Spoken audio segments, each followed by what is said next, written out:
जिसने जैसा इंटरप्रेट किया उसने वैसा ही वेद का अर्थ कर दिया, इसीलिए इतने सारे मार्ग हो गए, इतने प्रकार की परंपराएं, इतने प्रकार का पाखंड निकल गया। बहुत से घरों में आप लोग देखेंगे, लोग ये कहते हैं कि हम जन्माष्टमी नहीं मनाते, हम रामनवमी नहीं मनाते। क्यों?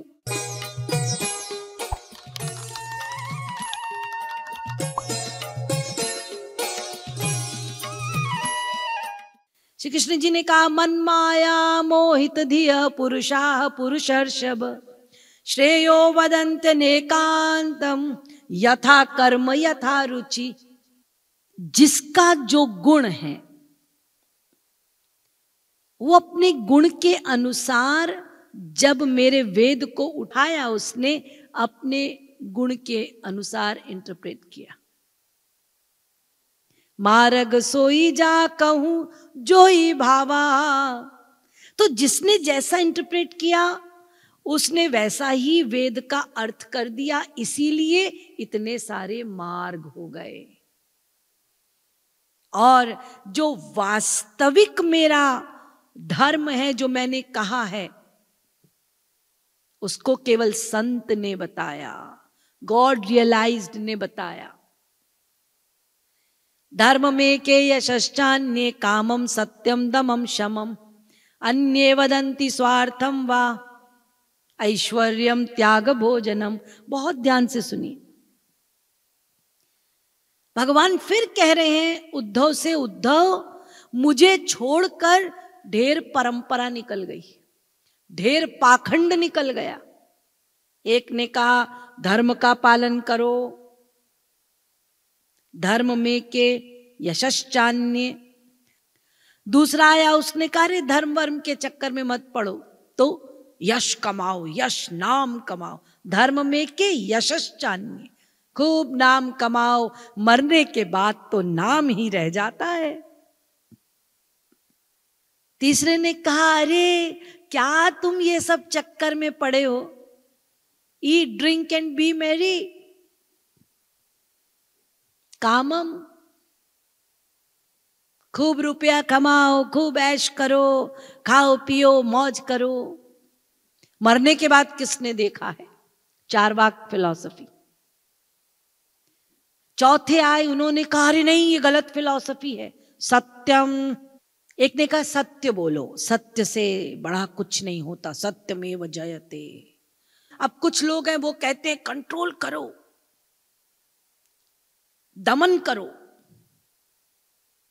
दमम, खाने पे कंट्रोल करो, जबरदस्ती शरीर को कष्ट देना। लेकिन उस पर विजय पाने का एक सुख, दमम। लोग त्राटक करते हैं, कंटिन्यूसली देखना। एक बार रामकृष्ण देव के पास एक शिष्य आया, उसने कहा रामकृष्ण देव हमने सुना है आप बहुत पहुंचे हुए संत हैं, लेकिन आप में कोई रिद्धि सिद्धि तो हमको दिखती नहीं। तो रामकृष्ण देव ने उस शिष्य से कहा अच्छा बेटा बताओ तुम्हारे गुरुजी ने क्या सिद्धि की है? उसने कहा मेरे गुरुजी ने ऐसी बढ़िया सिद्धि की है कि वो नदी को चल के पार करते हैं। रामकृष्ण देव हंसने लगे, बोले जो काम 2 टका में होता है तो चुपचाप बैठ के नाव में पार कर लो ना। अच्छा बताओ तो तुम्हारे गुरुजी ने ये काम को सीखने के लिए कितना समय लगाया? बोले 20 साल। बोले जो 2 मिनट में काम होता है उसके लिए वो 20 साल लगाए, उसको तैर के पार कर सकते हैं, नहीं तो नाव में बैठ के पार कर सकते हैं। 20 साल में नदी को चल के पार करना, रामकृष्ण देव ने कहा क्या यही जीवन का प्रयोजन है?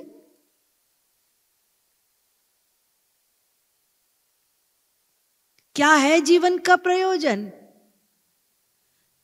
तो 20 साल में तुम्हारे गुरुजी ने जो नदी में चल के दिखाने की एबिलिटी लाई, उनका प्रयोजन अहंकार को पालना है और कुछ नहीं। मैंने 20 साल में ये सिद्धि पाई, लोग देखो मैं नदी को चल के पार करता हूं, दैट्स ऑल। ये गोल है, ये प्रयोजन है, इसे क्या मिलेगा?